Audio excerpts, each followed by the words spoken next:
Hello and welcome to the second edition of Baskerville Drummond at Home.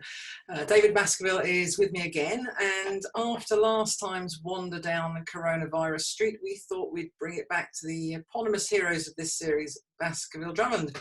Who are they? What do they do? Who do they work for? And then we'll just close with a bit of a deeper dive into a service that is proving very popular, the virtual IT director. So, David, tell me that is a different Northampton Saints shirt you're wearing this time. Morning, Sarah. Yes, of course. It is. You've now made it a theme, so I did as I was told and got a different shirt for you. Excellent. So, a quick thumbnail sketch of Baskerville Drummond for me. So what are you all about?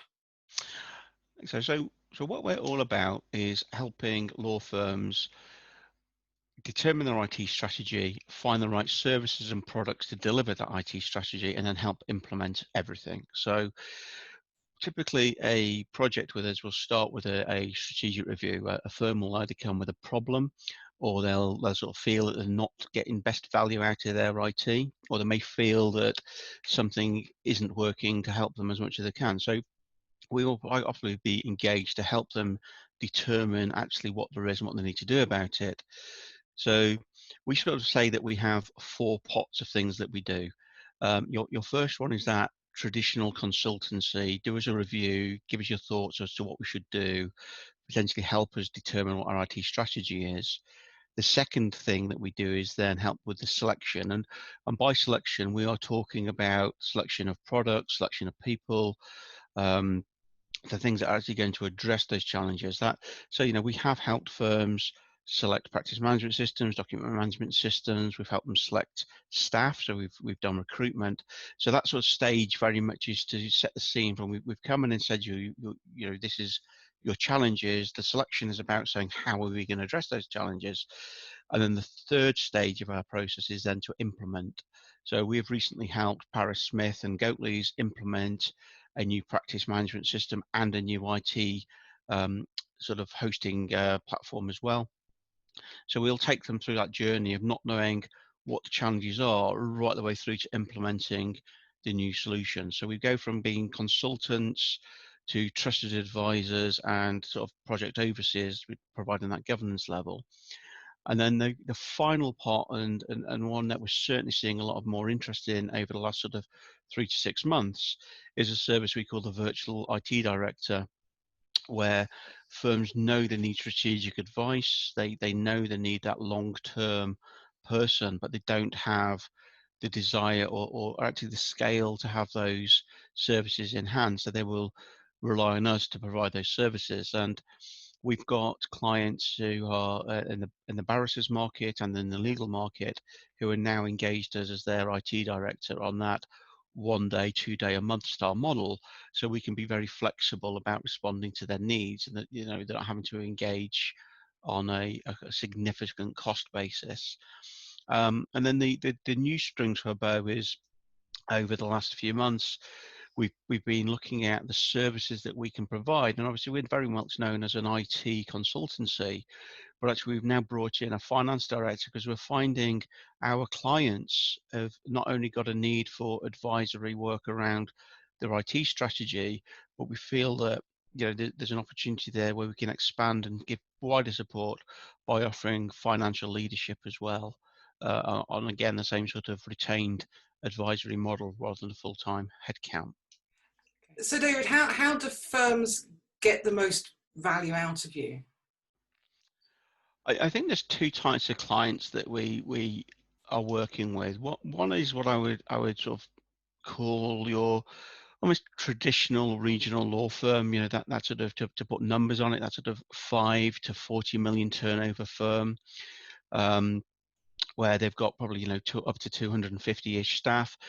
You find that they don't have a full-time IT director, or if they do have an IT director, it may be somebody who would be more sort of been with a firm a good number of years and may not have got experience elsewhere.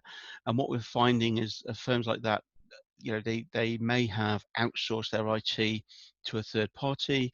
They may be facing a major decision, sort of changing a case management, document management, or practice management solution, and they just feel that they've not got that internal knowledge of doing that. It might be 15 years since they last did it. So what we find is firms struggling to make decisions and not knowing the right way. And we'll initially get involved on that. Okay, what do we need to do as a firm? What are our challenges?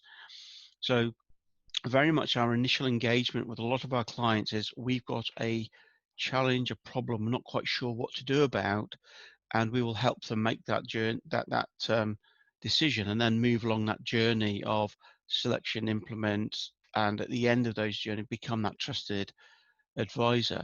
And we are also seeing, and I think this is where the virtual IT director style stuff comes in, we're seeing an awful lot of firms in that bracket who've outsourced their IT to a service provider who typically provides a hosted Citrix desktop style solution back to them and offsite support.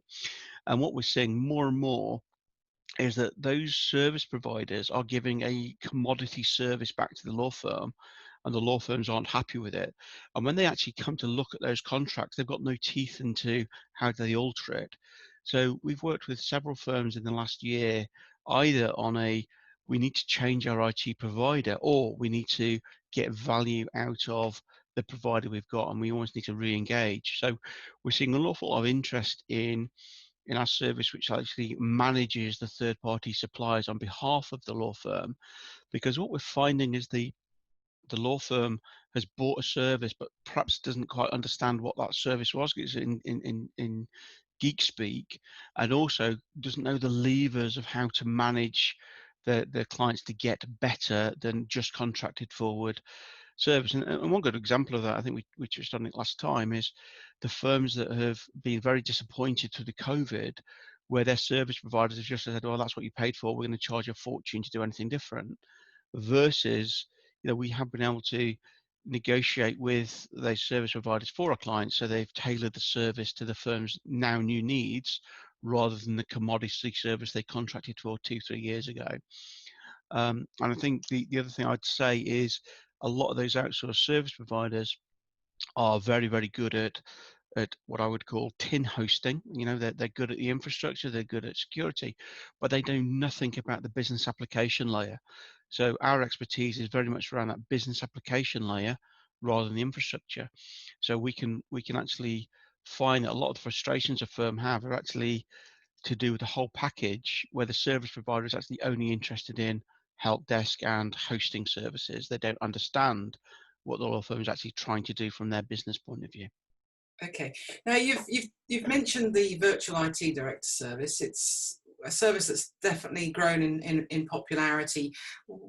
What's been behind the growth, and how do you see it going forward in the future? And also, how does it sort of differ from just ongoing consultancy?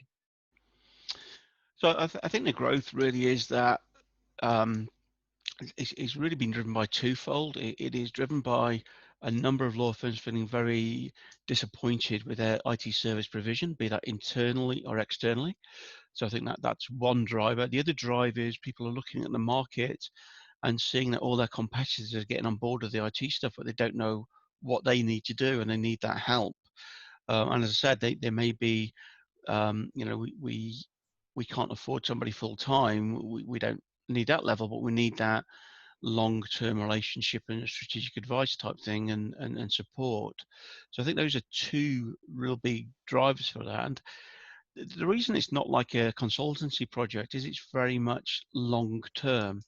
So we have clients been working with now for 2-3 years, and Devon Ottaway is the longest standing um, for this service, who's nearly coming up to nearly 5 years, where they don't need somebody full time, but they need that, there is somebody there who can say, is this supply saying the right thing to us? Does that make sense with our strategy?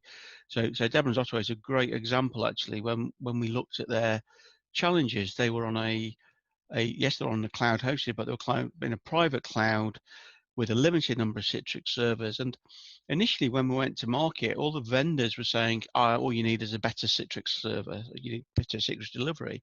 And actually, we challenged the market back and said, actually, we don't agree with that. We think Office 365, Microsoft Azure would be a perfect solution.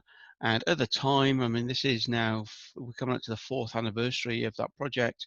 We were told it's not appropriate, it's not good enough. And now I look at the market, and every other law firm is heading towards Office 365 and Azure, and it is becoming the de facto standard. But I think without our interaction in those projects, DO would have ended up on a different outsourced private cloud solution and not seeing the benefits that they're seeing from that strategy that we laid out sort of 4 years ago. Excellent. Thank you, David. That's all for this time. Join us next time. Thank you.